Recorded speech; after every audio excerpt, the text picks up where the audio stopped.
तो hi guys, आप सभी को मेरा और एक नया छोटा सा मिनी ब्लॉग में बहुत बहुत स्वागत है। सो गाइस, आज हम लोगों का एकादशी काल एकादशी गया था और आज दूसरा दिन है। तो आज सुबह खाना नॉनवेज नहीं खा सकते हो, सुबह वेज खाना होती है। और क्या है ना, सुबह नहाने के बाद फिर हम लोगों को खाना बनाना होती है। तो मैं नहाने के पहले मैं पूजा भी किया, सब कुछ करने के लिए मैं चला गया।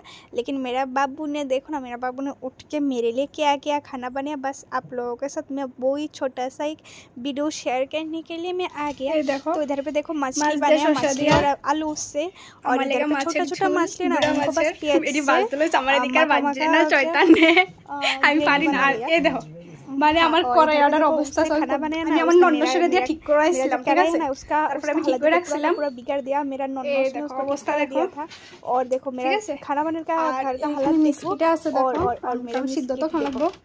इधर पे भेज है, बस डाली आलू भाजी করতে লইছে है, কিন্তু আলু ভাজি করছে না सुबह। और ভাত নামাইছে मेरा मैंने जिधर पे चावल बनाया, जिधर पे चावल बनाया उसका हालत देखो। लेकिन जो भी हो, फिर पूरा दिन के बाद काल भूखा आज तो सुबह सुबह खाना तो मिला, बस यही बहुत बनती। तो गाइस देखो, आज मैंने किचन में आया नहीं, लेकिन मुझे खाना सुबह सुबह मिल गया। ये देखो, ये सुबह का दाल है जो हम लोग वेज में खाऊंगी। ये और देखो कितना अच्छा, कितना स्वादिष्ट हुआ है, मैं बोल नहीं सकती हूँ गाइस। और हाँ, आप लोग ये भी बोलना है कि कमेंट में मुझे ज़रूर बोलना किस किस का पति ऐसे हेल्प करती है और अपना बीवी का जो तकलीफ़ है वो समझती है, वो प्लीज़ मुझे कमेंट करके बोलना गाइस।